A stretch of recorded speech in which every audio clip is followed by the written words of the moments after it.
이번에 기소된 한국당 의원들 대부분에겐 국회법 위반 혐의가 적용됐습니다. 국회법 위반의 경우 벌금 500만 원 이상이 확정되면 의원직을 상실하고 피선거권이 제한됩니다.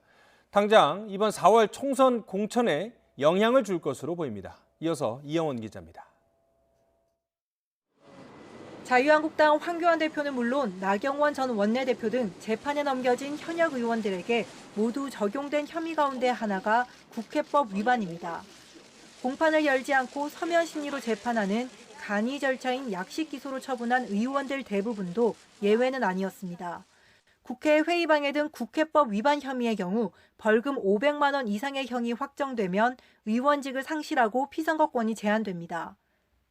당장 오는 4월로 예정된 총선 전에 대법원 판결까지 나올 가능성은 크지 않지만 총선에서 당선되더라도 이후 진행된 재판에서 벌금 500만 원 이상의 형이 확정되면 의원직을 잃게 되는 겁니다. 이 같은 혐의로 현역 의원 20여 명이 기소된 한국당 측이 총선 공천을 놓고 고심할 수밖에 없는 이유입니다.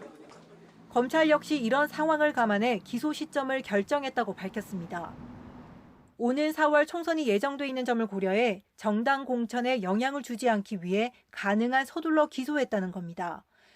고위공직자비리수사처법, 이른바 공수처법이 통과되는 것을 보고 전격 기소한 것 아니냐는 일부 지적에 대해서는 선을 그었습니다. 그런 논리라면 검경 수사권 조정안 통과 여부가 아직 결정되지 않은 시점에서 왜 처리했느냐는 비판도 가능하지 않겠느냐는 겁니다.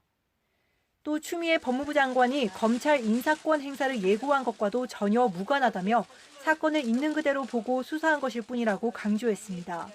검찰이 이례적으로 수사 결과 발표를 하며 정치적인 의도는 전혀 없다고 거듭 해명했지만 현역 의원 무더기 기소로 파장이 큰 만큼 관련 논란은 이어질 것으로 보입니다.